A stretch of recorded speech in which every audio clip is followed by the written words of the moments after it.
God is who he is, and he has a handle on everything. And this is the day that the Lord has made. So we're going to rejoice. I'm going to pray. And then who am I turning it over to? All right. Father God, your plans are not our plans, and your vision and your scope and your understanding of who we are and what we need and how you will accomplish your purposes is way beyond what we can comprehend and even what we need to know. We need to rest in the fact that you are good, and what might seem in this world as broken or painful, you take that and you work your purposes. And so, Lord, we are thankful because you are you, not because our day is going right, but we are thankful because you are you and you chose us and you love us. So we just want to give this day to you. Father God, we just pray for Annie and her words and her insight into our kiddos. We just thank you so much for the staff that you have placed in this room this morning. They are a powerhouse of wisdom, Lord, and we are so thankful that you brought them to walk with us. In Jesus' name we pray, amen. You look super cute. Okay. I'm going to just kind of cruise through our announcements because, as you can see, there's lots of fun things at your table today. It's like our tables have a lot of stuff on them because we're doing a lot today. So just some things coming up here at church in the next few weeks before our next meeting. This week, on Wednesday night, there is a Thanksgiving Eve service at 7 p.m. Everyone is welcome to come to that. I believe kids just come to the service with you, right? Yep. And then on Thanksgiving Day, if you don't have anywhere to go or you know someone who doesn't have anywhere to go for Thanksgiving, they're having a Thanksgiving Day celebration here with food and, I don't know, all sorts of stuff. They're doing all sorts of stuff. So, like I said, if you or you know someone who doesn't have anyone to, or if your Thanksgiving celebration is later in the day, you can do Thanksgiving twice, because that's from 11 to 2. And then Children's Ministry is doing a family Christmas party December 10th, which is before our next meeting. That little QR code there, if you scan that, that will bring you to the sign up. So you need to sign up because space is limited. They're building gingerbread houses and singing carols. Pastor Dan is speaking. So that's going to be a fun night. But because they need to make sure they have enough gingerbread houses and enough space in the gym for everyone, you need to sign up. So, you can find that on the website or in the Church Center app also. Coming up, there's no gym next Monday because it is a 5th Monday, but then we will still have gym time the 1st and 3rd Mondays in December. Next meeting is December 13th. We're going to have our Christmas celebration, so if you want, come dressed fun and Christmassy, or you don't have to, but your choice. And then we're going to do 7-minute stories. So we kind of prefaced this a little bit last meeting, but I wanted to just give a more detailed description of what that is. So this is really a time to get to know your table better. Hopefully, you've done some talking, gotten together, maybe even outside of our Monday mornings. But this is just a time to kind of share a little more about yourself. And there's no pressure. Like, you share what you feel comfortable with. So you can go as deep as you want to or not. So whatever you're comfortable with, in front of you, there's kind of a little outline just to help you. I know some people, I'm one of those people who I need to think through what I'm going to say, what I want to talk about. So this is just a little outline to help you if you need it. Otherwise, you have 7 minutes to share whatever you want about yourself. We like to do it sometime in the first half of the year just so that you feel like you get to really know your table and the people which goes really well with what we were talking about last meeting about loving other moms and just investing in. So that's yours to take home. I will send that out in the reminder email too if you lose it, like papers in my house where they just get piled up and I don't know where that paper went. And so that will be our last meeting for this year, and then we'll be back January 10th. Last week we talked about the 3,000 acts of kindness that our church is participating in. You can still purchase a backpack if you want to. And then the event, so this is for an event happening at the Convention Center December 12th and 13th to bless the community, to give 3,000 of all sorts of things to people who don't have them. So they're filling backpacks with supplies and things to give out to people. They're giving people haircuts, meals. And so that is happening. So two things you could do. You could still go on the Church Center app or to this link here and purchase a backpack. Or you can sign up also at that link to volunteer at the event. But today, we are going to write some cards to put into the backpack. So these are going to people who their life is probably kind of hard. And so we want to encourage them. So on your tables, there's a sheet here.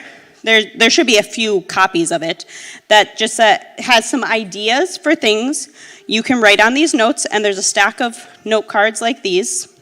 So there's two different stacks of cards. You want the smaller ones with the lines. These we're going to fill out for the backpacks. And so Mops committed to doing 200 of them this morning, and between this morning and this evening. So just 300. And so fill out all the cards on your table. Like, it doesn't have to be evenly, and like it can be very simple. Like, some of these are not very long. You can write something short. Just something to brighten someone's day. They can all be the same. Yeah, don't feel like you have to write something very deep and creative on every card, because we're doing a lot of that. So we're going to take the next probably 10 minutes or so. We'll see how many we can get filled out in 10 minutes to fill out these. And just table leaders, why don't you just collect those all in a pile and give them to Shar or Darlene when you are done with them. So yeah, it looks like a lot, but yes, it's about 7 each. So it's not that many. One a minute.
Okay.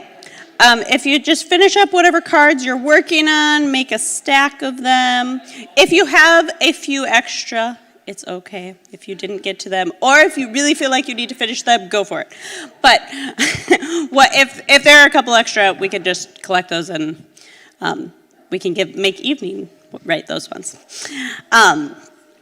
So we have our middle school pastor, Pastor Annie, speaking to us today on loving your kids.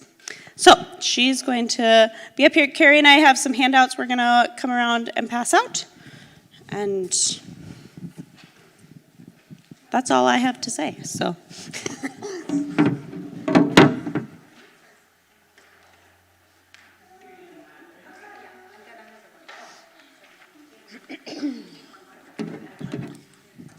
Well, welcome. It is great to be with you all. If I haven't met you yet, my name is Annie Larson. I'm married to Eric. We live in Maple Grove. We love to watch movies. We like being outside. We're really excited about the Maple Grove ice rink opening this weekend. We also like to borrow kids and take them sledding by our house. As Rachel said, my full-time job is I get to work here at church with our middle school students and their families. I've been here almost 11 years, and I love it. Love it. So when Shar asked me to come and speak on loving your kids, it was over a text, and I just chuckled. I was like, oh, could it be any more basic or vague, right? I just mean in the sense of I'm pretty sure if you surveyed moms all over our country, all over the world, past or present, they would all say, yes, we know we're supposed to love our kids. I think that's sort of this basic idea. And then the second reason I chuckled is I'm not a mom. So I don't have any of my own children. Yes, I've worked with lots of students over the years, but at the end of the night, I send them home. So I chuckled because I was like, okay, well, I surely can talk to moms, but there's a lot more wisdom at your own tables for some of this than I currently personally hold. But I agreed with the condition that Shar would help me think through what would be helpful, because I didn't want to come if what I had to share is something you already knew or something you had already thought about. And so let me back up a little bit and say that as I work with middle school students, I love helping them try to understand how God made them, how God wired them, and we use all sorts of different tools throughout their time, but we want them to kind of just know who they are. So we've done personality tools, we've done love languages, we've done spiritual gifts, just all sorts of different things to try to help them really come to know who they are. And one of the verses I love helping our students know comes from Ephesians 2:10. It's actually on one of my walls down in my space downstairs. And it reminds students that God created them as a masterpiece. He created them on purpose and for a purpose. And so that's something that I think I love for our middle school students to know about themselves, right? That they understand who God made them to be, and they understand the environment they were created to then go and make a difference. So this morning, that's where we're going to start. And I might even have slides. We're going to start talking through how do I help you guys understand how God wired your kids so that you can love them well. Knowing that every student, these are things you know. Every kid is different, and how you parent every kid is going to be a little bit different based on who they are. But especially as we think about how we're wired, it helps us understand why certain things are hard for us, why certain behaviors in our kids are really hard for us, why other kids feel easier to us. And as you think through your temperament, it'll actually help you potentially as you try to love everyone around you, right? Whether it's your spouse, your in-laws, nieces and nephew, right? This shouldn't be just you loving your kids. This is you loving everyone well. And I just want you to be aware that most of my material comes from Kathleen Eidelman, who's written a handful of books. She's somebody who has taken information that has been around since Hippocrates and that has been used in different things over the years to really try to help people love each other well. And so she's helped churches try to identify how this works. She's tried to help adults. That's what this book is all about, A Grown-Up's Guides to Kids' Wiring, is to try to help adults be aware of how they are caring for the people around them. So you maybe have seen these colors before. If you've done our Discover 3 here at PCC, we use this material as well. She goes as far to say that, yeah, there it is, that knowing your temperament and the temperament of the children around you will change every conversation. That's how transformational she would say this is. And she would say that temperament is different than personality. They say temperament is our innate wiring that you can, from like 9 months on, she says, you can start identifying what kind of temperament your child is. She would say that temperament is the why behind our personality, because personality can develop based on birth order, on environment, on education. So your personality can change, but she would say your temperament usually is pretty much the same. And she would also say that there's usually one that's more dominant. There's usually one that is kind of like your native language that fits who you are better than others. Some of us are going to be a combination of two, which feels maybe not as fun. I did this survey with students once, and one of them, she's like, I'm like 3 of them. And like, it just wasn't fun for her because she couldn't put herself in any one spot. The other thing I would say is this shouldn't define you. This is just to help you, right? There's just one that's more dominant. It doesn't mean and none of them are better than the others. So just hear all of that right at the get-go.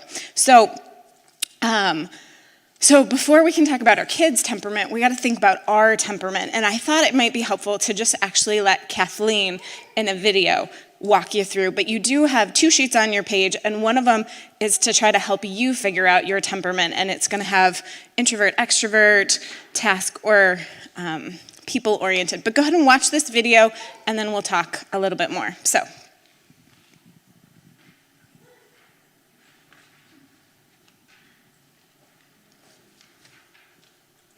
Little bit. So thanks for being here. Thank you for having me. Absolutely. So temperaments. Yes, tell us about. Different than personality. Okay. And we really want to focus on that because they've been around for 2,000 years, Jenny. They date back to Hippocrates. So what the temperaments are, what he studied was that they fell into 4 different categories. And that's where people naturally respond to things. So when you're talking about the temperaments, they fall into the quadrants. The top 2 are extroverts, the bottom 2 are introverts. And what that means in and of itself is the extroverts talk before they think. Yeah, like me. Yeah, exactly. There's no filter. They just start speaking. Yeah. The introverts think before they talk. This is a processor, an inward processor. Their thoughts and emotions go inward.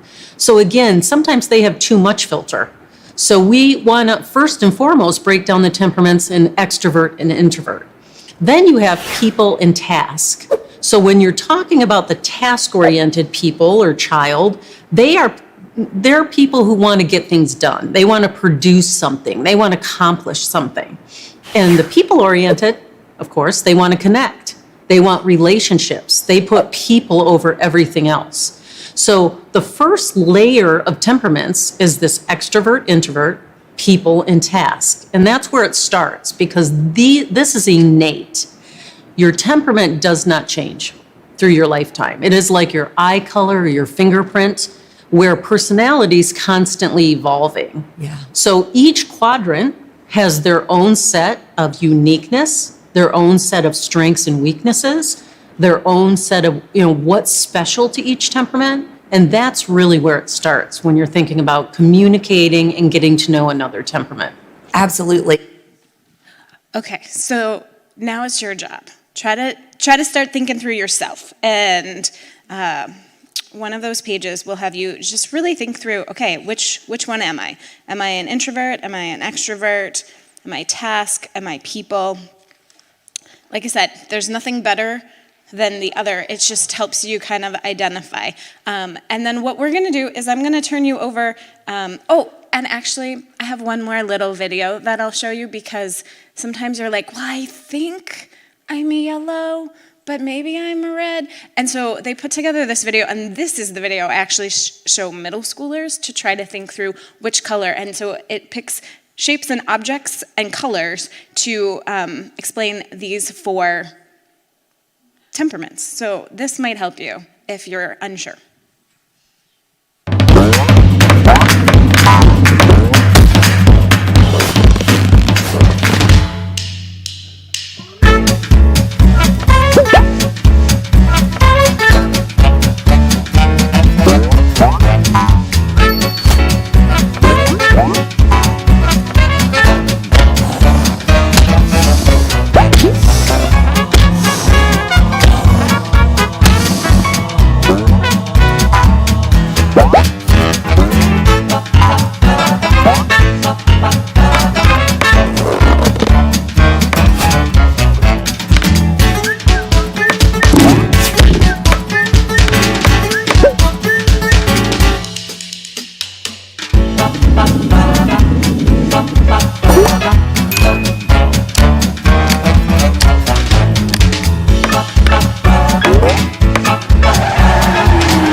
Okay, so hopefully that maybe helped give you some of the strengths and or the potential weaknesses. So if you are struggling, talk it over at your table because I do think they can help you. But go ahead and share with one another what you think might be your dominant color. If you want to do a little more reading, you can. But here's some discussion questions. I'll give you just a handful of minutes. We'll go with 5 to chat at your table. Go for it.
Okay, I'm going to pull you back, but I'm curious.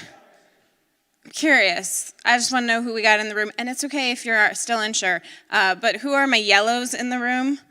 Yeah. I'm going to say, yellows have no problem being, yep. Okay, we got some yellows. Okay, where my reds? Where are my reds? Yeah, love it. Okay, who are my greens? Some greens, we think. Yes. What about our blues?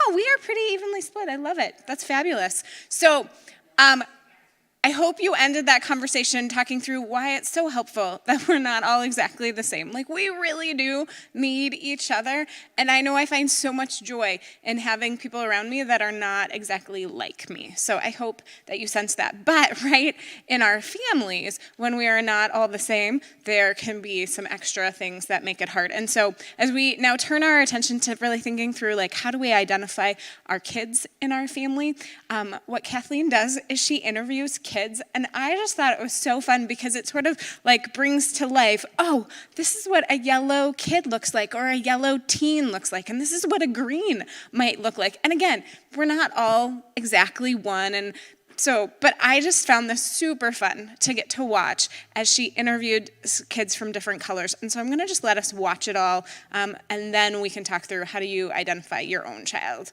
So here we go.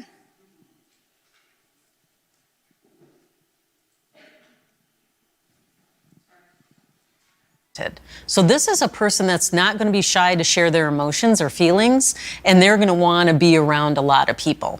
But what really makes them unique is their strengths and weaknesses. They are inspiring, they're encouraging, they're optimistic, they're fun to be around, they're great storytellers. And what's important to know that those are strengths is to also know their weaknesses. They can be too talkative, they can be obnoxious, over the top. Actually, they can interrupt a lot. So just knowing that starts to help you learn how to communicate with a yellow and help them learn about themselves.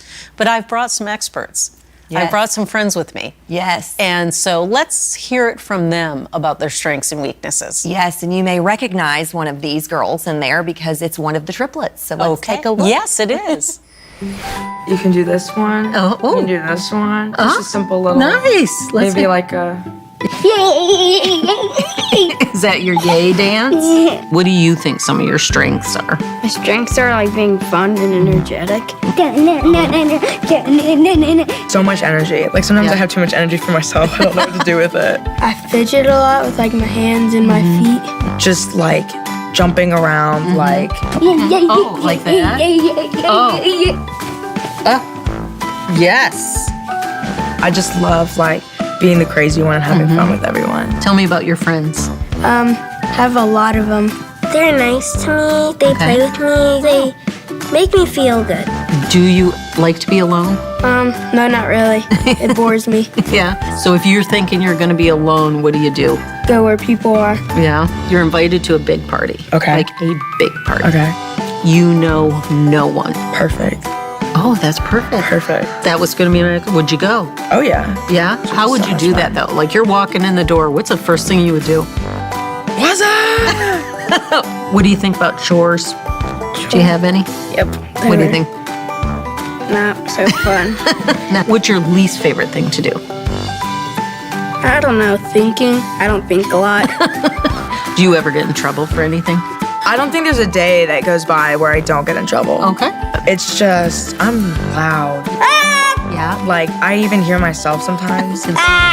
Someone gave me a microphone one time. Yeah. I'm Batman. And I was like, am I really that loud? Mommy, come here for a sec. You have a lot of energy. What's your least favorite thing to do? Hopefully to do homework. Yeah. What do you think when somebody says make a 3, 5, 10-year plan? I laugh. Yeah. Because I'm like, I don't even know what I'm doing today. Why did the dog cross the road? Why? Because he had to go to the doctor. Oh. I want to dance with somebody. You know what I'm talking about? Oh, yeah. What did the triangle say to the circle? What? You're pointless. If there was one thing you could change about yourself, what would it be? Anything? Yeah. Anything. Anything. I think it'd be dope if I had like Wings. That's funny, right? It's like it was right on the tip of my tongue. Yeah. That's what I would not have said was wings, right? Right. But do you recognize, would you have guessed that that young lady would have said wings? I might have because I live with that young lady and I'm yellow as well. So the two yellows are so interesting. I mean, there's some definite opportunities for growth for both of us. And would you have said wings? I would not have said wings, but I'm a more hopefully mature version of what that is. Okay. But I wasn't surprised that she said that. So yeah. That's funny. Well, let's move on to the cholerics. Tell us Sure. about the reds. The choleric, the red, is the upper right-hand quadrant, and they are an extroverted, task-oriented person. So what you're going to see with a red in their strengths is that they're driven, they're independent, they're quick decision makers, and they're great delegators. And how are they going to know that?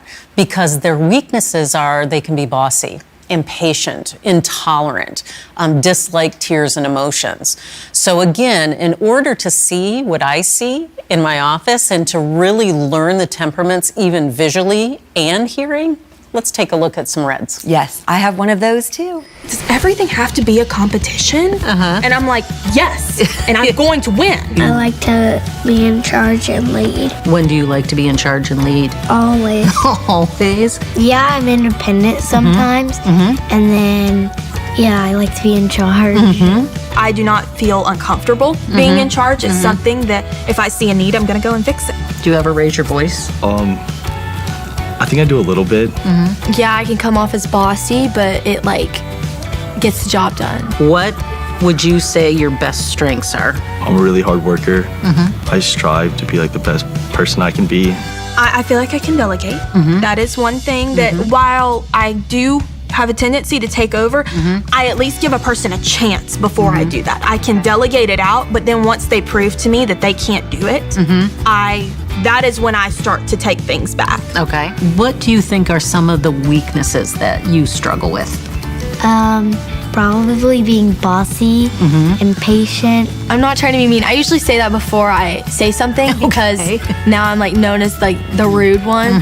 So before I say anything, I'm not trying to be mean, but this needs to happen, blah, blah, blah, blah, blah. I do have a tendency to be bossy, which I mean, in some cases I'm like, dude, it works. Sometimes you just need that. But in others, they're like, okay, dial it back just a little bit. Do you ever get in trouble?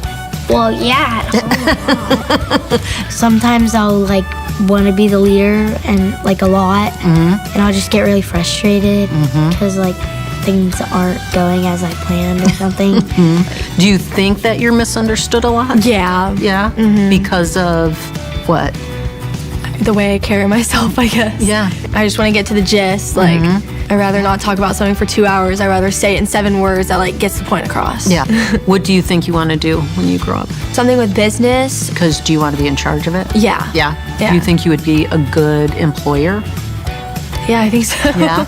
If somebody is really annoying you. I let them know. Oh, do you? Yes. Yeah. I let them know. What would you say? Stop! Ooh. Yeah, that was good. That was a good. So, a little bit different, right? I mean, they're hard to miss. Well, and I have two, as you know, in my household. I do. So you can start to identify the temperaments pretty early on. And my youngest, you definitely helped me identify her. Well, again, when you really start to listen to understand and apply the temperaments, you can learn and identify as early as 9 months.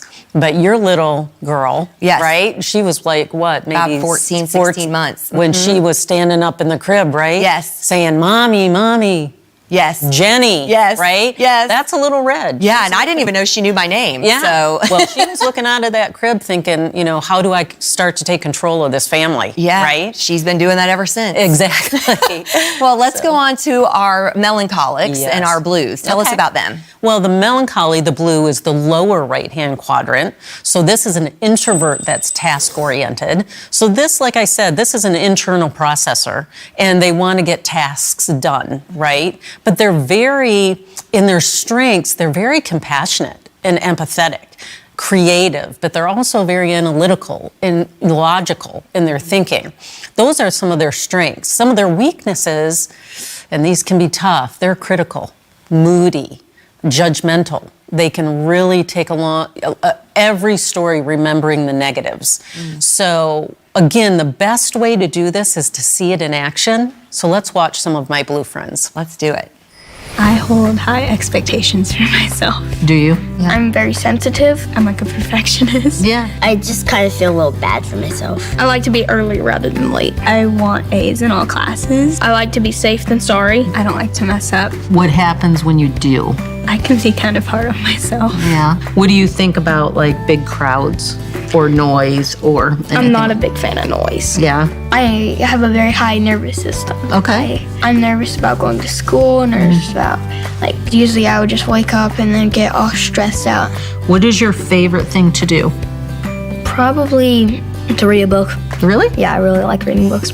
I read National Geographic. You do? I bet you it gives you a lot of information. I know the tallest building in the world. What is it? It's a Burj Khalifa. I like the Harry Potter series. I read the whole series in a week. Well, fishing, swimming, soccer, guitar, makeup. Wow. Just, Fishing. yeah, Yeah, what you Just- thinking when you're fishing? good thoughts, positive thoughts. Yeah. Just relaxing a bit, just waiting until I catch something. And you're good just waiting because you're Yeah. doing something you like, right? You seem kind of like a rule follower. Are you? Yes. Yeah. What if somebody's breaking any rule? I think they should be following the rule, but I'm not them and I can't make the decision for them. What do you think you want to do when you grow up? Probably like an engineer. Like, Really? Yeah. Like I really like coming up with ideas and coming up with and building things and stuff. What do you get in trouble for? Not listening very much. I kind of, when I'm focused and zoned out on something, I don't listen at all. Yeah. Putting hands on my sister's school, not being quiet. Really? Yeah. What are you doing not to be quiet? That surprises me. I was just doing examples. I really do be quiet though. Okay. I really do be quiet. That's the opposite of the yellow, right? Exactly. And she was just trying to follow the rules. Yes. Like I said, give some examples. So she was giving examples, right? Right, But you also had to love, I have a very high nervous system. Yes. Right? I mean, Sweet come boy. on. That is so blue. Yes. Right? Absolutely. Well, let's take a look at our greens. Or first, tell us a little bit about the green and the phlegmatics and what their strengths and weaknesses are. Well, where you're going to find the phlegmatic green is in the lower left-hand quadrant. They are, now listen, an introvert that is people-oriented. So right there, you kind of feel like, something sounds a little off there. But you're talking about a person that thinks before they talk, but prioritizes people over everything else. Yes. And they make fabulous leaders of people, Jenny, because they're kind, they're considerate, they're great listeners, right? They're easygoing. And again, how are they going to know that? Because they're going to have to know their weaknesses. And this person can be extremely stubborn, they can be sarcastic, indecisive. But again, the best way to see that is to learn from the best, right? Let's watch some of my green friends tell us. That sounds great. Let's check it out. Okay.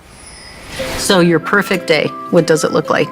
Oh, doing nothing. Well, I will just watch TV.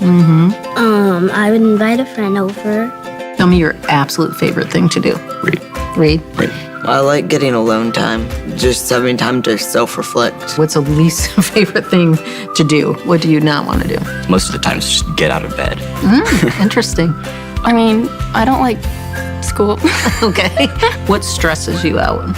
Usually, like large groups of people. I do not really like that much noise. So like keep it quiet. I enjoy smaller, like one-on-one interactions, but when I'm with a lot of people, I don't find it as pleasing. What would you say some of your best strengths are? Sleeping, Yeah. eating all the food, Probably bringing like peace and joy to people. easy going, sometimes. What are some of your weaknesses? My mom says that I'm very stubborn. Lazy. Yeah. I frequently have massive stack of laundry outside my room. And then like laziness, or not laziness, just not the urgency to get anything done. Okay. Or if there's like chores, and I have to like unload the dishwasher, like I will not be the first one on it. And what are they saying to you? Put away your laundry. Usually my mom is like, you've got all this laundry. This has been here for 2 weeks. Go put it away. I'm like, I just like to walk out in the morning and be like, wear this, great, throw it on. Because it's so convenient right there, all clean and You just folded. walk out, it's right there. You don't even have to go. That's great. Well, and this is what was so helpful because I have the triplets, and you guys saw identical twins in there. One is red and one is green, and they shared a room, and I was so confused. Yeah, they just talk a little bit more about, she's got 4 girls that are in the videos, but I hope that was helpful, right? Isn't it so fun to see just different kids really living out their temperaments? And again, we're all combinations, I think, of these, but so now that's what I want you to do. I want you to think through your kids, and if they're under 9 months, probably harder to identify, right? But if you want, you can think through your spouse, you could think through nieces or nephews, but on the back of one of those sheets is a little questionnaire if you need help. Like sometimes you're like, oh, I have a yellow, no doubt, or oh, I'm sure I have a red. But there are questions that try to help you think through, okay, are they extroverted or introverted? Are they more people or more task? And so if that helps you, feel free to do it. We'll give you a moment at your table to do that. But then I do want to encourage you that you can do some talking at your table. Go around and share what you think might be your child's dominant color, easy, hard to identify, what gave it away, what were some of the ahas as you watched. So I'll turn it to your tables for a few minutes.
Okay, I'm going to gather us back. Hopefully you got to share some of that. And I will give you time at the end, so if you didn't finish and needed to still share more, you'll get to share at your tables. But I do love that I think God created us to be students of our kids and of the kids around us, that he designed us to pay attention to what's going on in their world and to, just be curious about how they're wired and how God made them. One of the things that's really unique is that each of these colors has different sets of needs. As I was trying to explain to my husband, I was like, yes, we all need all the things, but some of them feel more important to us. And the way Kathleen talks about it is she describes it kind of like filling up a gas tank in a car.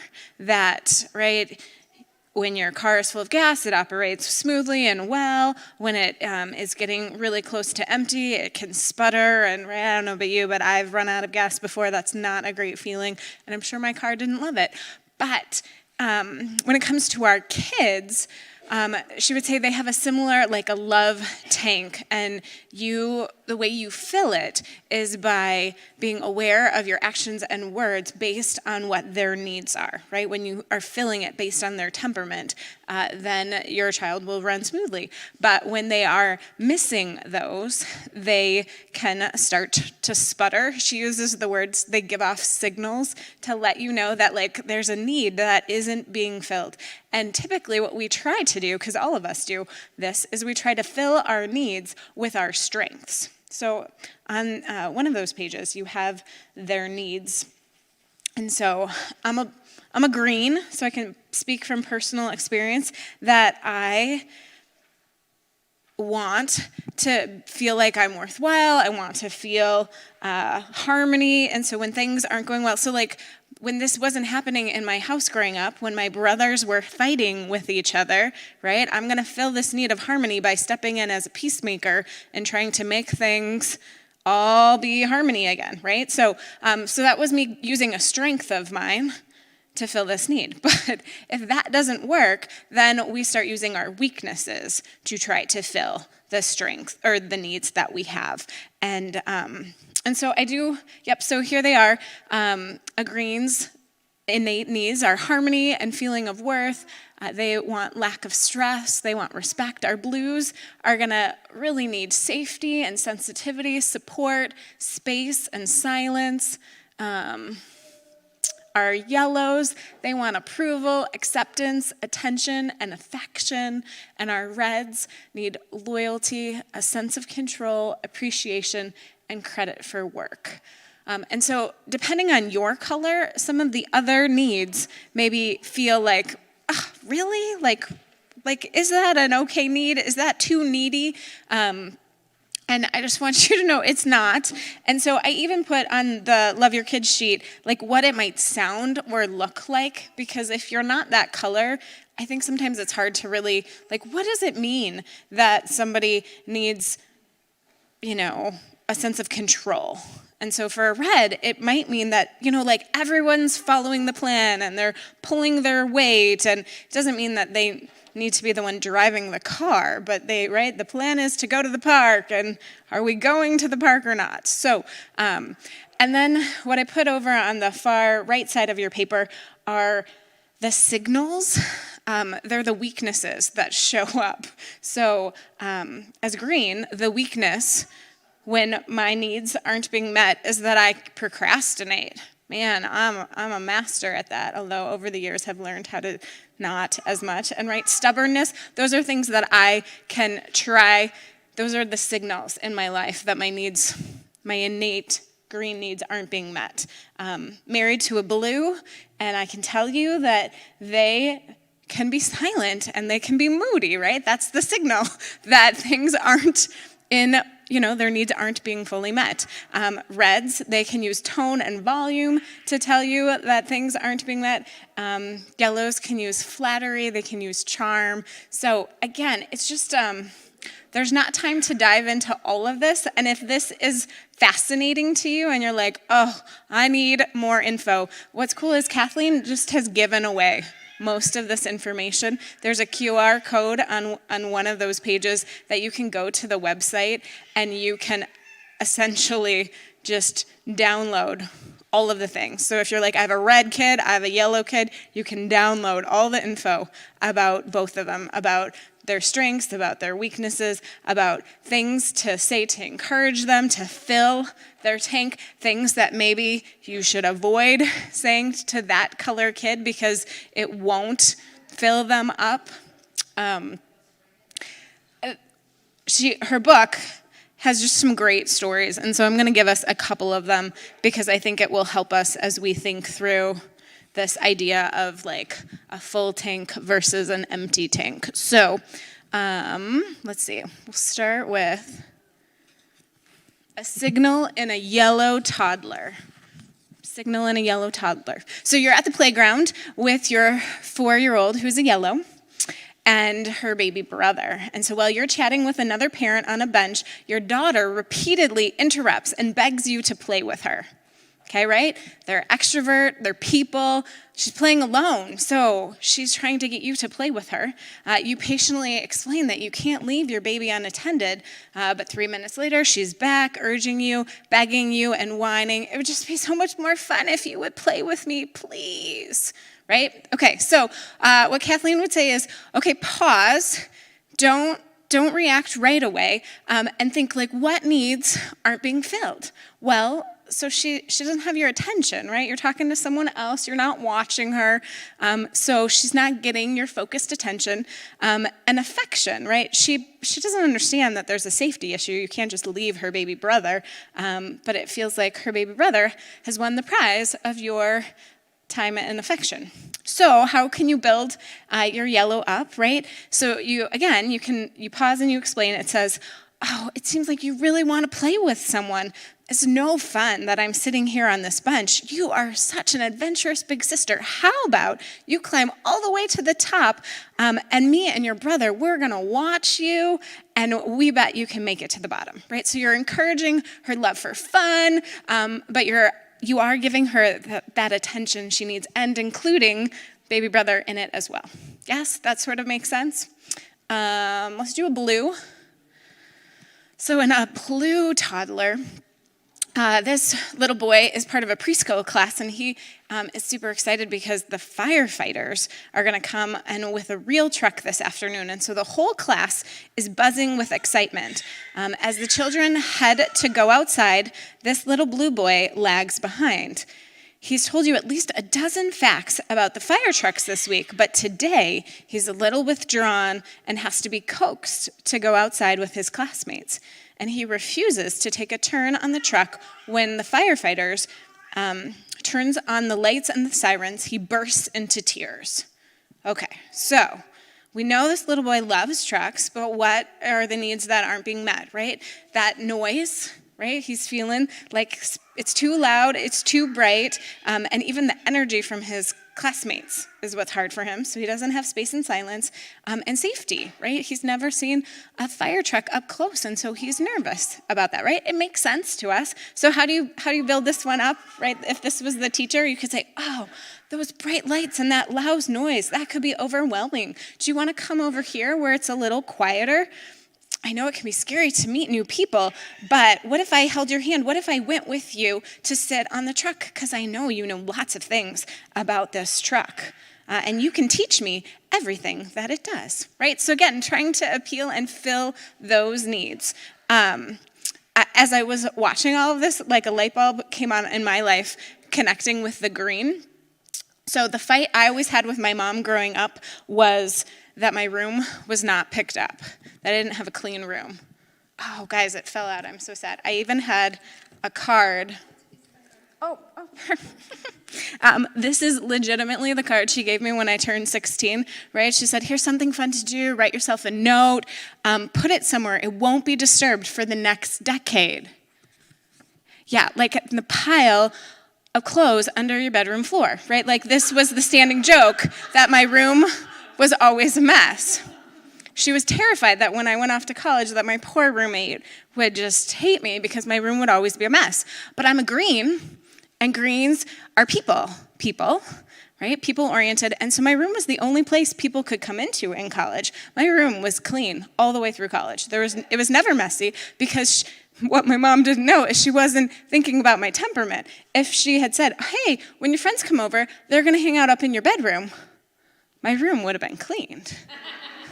But my friends never came to my bedroom. We always hung out downstairs. So why would I clean my room? What's the point? It's just going to be messy there tomorrow. I'm just going to make that bed again tomorrow. Anyways, so it was just this fascinating, like, oh, that was one of my ahas. Like, okay, yeah, we don't like stress, and we're a little lazy. And so, who didn't I do? We didn't do a yellow.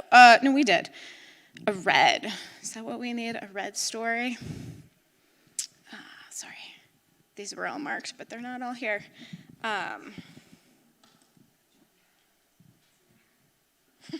Okay, we'll do a slightly older one, a red tween. So a red student and some of his friends have decided to be part of a lip sync battle that you are organizing. Every day for a week, you see him practicing after school, trying to land every word and every dance move. The day before the competition, he barges into your classroom and he scratches his name off of the sign-up sheet and he says, "I quit."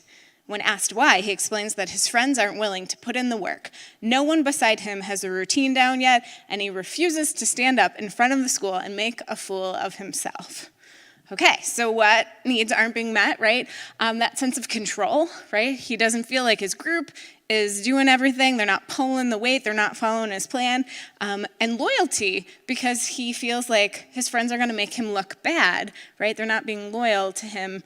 And so how do you build that up if this was a teacher, right? You say, oh, I know you've been hard at work to master the routine, and I can tell that you're upset that your friends aren't taking this seriously. Since you're so good at motivating others and leading by example, what do you think you could do or say that would convince them to give it their all, right? So kid might still end up quitting, but you could at least try to encourage them to use their strengths to move the group back on task. So, so much more we could do, but I just want to show a real quick video here to close of some kids just talking about the difference that adults, parents, and others make in their life with the words that they use, because that's how we love our kids, is by how we interact with them. It's not just our actions. A lot of it is our words. So here we go.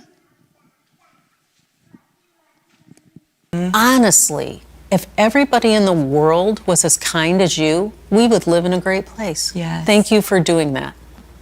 Yes, well, and you taught me with her as well, they are people oriented, so to come alongside her. Sure. Like her just having to sign up for the ACT and figure out all that stuff was completely stressing her out. But when she could bring her computer right next to me and we could do it together, or at least I got her started, I ended up walking away and she was totally fine. It's not that they're incapable. No. All the temperaments are capable. All of them can do, none of them are put in a box, but they're all gonna do things through their own wiring, right? And what we do wanna influence everybody, especially children, is we do not use our temperament as a weapon or as an excuse. Yes. Right? Definitely not. Yeah. Well, this has been so helpful. I mean, you've helped me over the years. I know you've helped the audience, and we want to leave you with a video that really shows the importance of this and how choosing our words can make a big difference. So take a look. Take one. How are you? Good. How are you? Good. I'm so glad to see you. At your house, what do you hear your mom and dad saying most often? Get off the couch! Come over and do the dishwasher! Oh, go clean your room. Oh, hurry up, hurry up. You need to do your laundry. I'm not warning you again. Be quiet, Why? because we're really loud. Who took this? Who ate that? Why'd you do this? Why'd you do that? You're being distracting. Yeah. Like, I need you to turn it down. Clean your room, do your chores. My dad says no. That's all I hear. Okay. And what's your mom says hurry up. What have you done productive today? To unload the dishwasher, to clean the table, to wash the dishes. Remember to bring your lacrosse stuff to lacrosse practice. Clean up your desk. How did you not find that? It was right there! What's the nicest thing somebody's ever said to you? I'm funny, and my teacher says I have a good imagination. Someone said I had a really nice personality Mm-hmm. and that I can be really respectful Your smile's contagious. One of my friends said, like, you're the best person in the world. Really? How did that make you feel? Like, somebody really cared about me. Yeah. My coach, I love him because even if we don't win or don't have a good game, he'll be like, you guys did good, and he'll tell us what we did best and what we need to work on. I like hearing good things about myself from someone else. Yeah. Has anybody ever said anything that hurt your feelings? You're so obnoxious. Really? All the time. I hear that maybe once a day. Those little comments stick with me all the time. Someone at my school said I wasn't good at like a certain sport we were doing for PE. It made me feel kind of sad and that I should stop trying it. This kid said I was a waste of life. Oh, really? It's just no one's a waste of life, in my opinion. That's right. What's the very favorite thing your mom and dad have said to you? That they're proud of me. Yeah. They said you're gonna do great things one day. I love when my mom and dad like say I'm awesome and cool and like they love me. I like to hear like good job, well done, congratulations, stuff like that. Yeah. I think it's I love you. Really? I really like that. My mom says I'm special sometimes. Yeah. And my dad says I'm a really hard worker. Well, that must make you feel very valuable. It does. She says like I'm beautiful, smart, pretty, and stuff. Yeah. Makes me feel nice and makes me feel more confident and positive. My mom always tells me that like I'm the most determined, so that's always stuck with me. Like if I have a project, I just remember like I'm the most determined one. Like, if I actually want to get this done, I can do it. My dad tells me very frequently, and my mom tells me this a lot too, I'm glad you are my son. I just love that. If that doesn't give us motivation. Yeah, isn't that great? So that would be the last thing, just to remember that our words matter, and you get the opportunity to speak life and truth into your kids. And I know it's so easy to be frustrated and so easy to call, right? Because your job is to discipline, and it is to correct, and it is to teach, and those are loving. But we also get the opportunity to speak truth and life and encourage and build up. So I'm going to just pray for you, and then I will turn it over or give you time, whatever is next. So Jesus, thank you for this time together. Thank you for a chance to think through how we are wired uniquely and how the people closest to us are wired, because we want to be able to walk alongside them and encourage and love them in ways that fill them up, that meet those needs that they have. And so God, we do, I pray for each mom in here that you would just give her grace for herself, that you would help her understand why certain things are so hard in their home, and a sense that you are in that with them. I pray that you would give her new insight and understanding to some specific and practical things that she can do even today to come alongside her kids who maybe are wired differently than she is.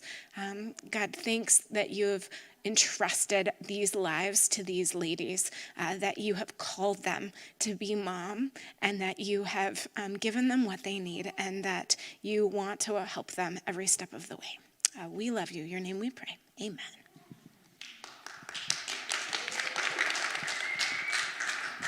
Thank you, Annie. That was awesome. I love personality stuff. So I always find that so fun.